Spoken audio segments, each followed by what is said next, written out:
School के दिन और पहली मोहब्बत व 8वीं कक्षा का पहला दिन था। नया सत्र, नई किताबें और नई सीटिंग अरेंजमेंट। रोहन हमेशा की तरह अपनी पुरानी जगह पर बैठा था, लेकिन इस बार उसके बगल में कोई नया चेहरा था। सिया, बड़ी बड़ी आंखें, हल्की मुस्कान और किताबों में डूबी रहने वाली लड़की। रोहन ने ध्यान नहीं दिया, लेकिन उसकी नजरें बार बार सिया की तरफ खींच जाती। समय बीतता गया। रोहन और सिया के बीच बातचीत होने लगी।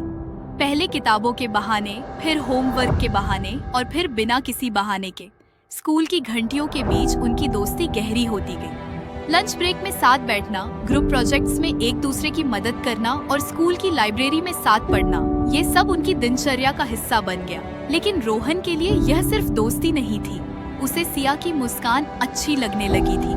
उसकी बातें सुनने में मजा आने लगा था, और जब वह एक दिन स्कूल नहीं आती तो पूरा दिन सूना सूना लगता।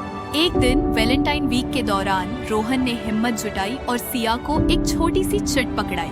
उसमें लिखा था, तुम मेरी सबसे अच्छी दोस्त हो, लेकिन शायद इससे भी कुछ ज्यादा। क्या तुम भी ऐसा ही महसूस करती हो?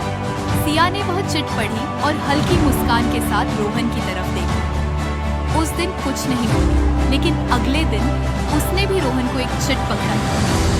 शायद, लेकिन मुझे डर लगता है कि अगर ये एहसास दोस्ती से आगे बढ़ा तो कहीं दोस्ती ही ना खो जाए। रोहन को समझ आ गया कि सिया को वक्त चाहिए। उसने उसे स्पेस दिया, लेकिन उसकी दोस्ती पहले जैसी ही बरकरार रही। स्कूल के आखिरी साल में जब सब अपने करियर और कॉलेज की प्लानिंग में व्यस्त थे, रोहन और सिया का साथ वैसे ही बना रहा। ग्रेजुएशन के दिन जब सब एक दूसरे को विदाई दे रहे थे, तब सिया ने रोहन से कहा, मुझे कभी समझ नहीं आया कि यह प्यार था या सिर्फ एक खूबसूरत एहसास, लेकिन इतना पता है कि तुम मेरे लिए हमेशा खास रहोगे।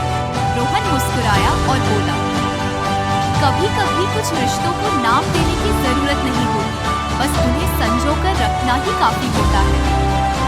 वह स्कूल के दिन बीत गए, लेकिन पहली मोहब्बत की यादें हमेशा उनके दिलों में बसी रहीं।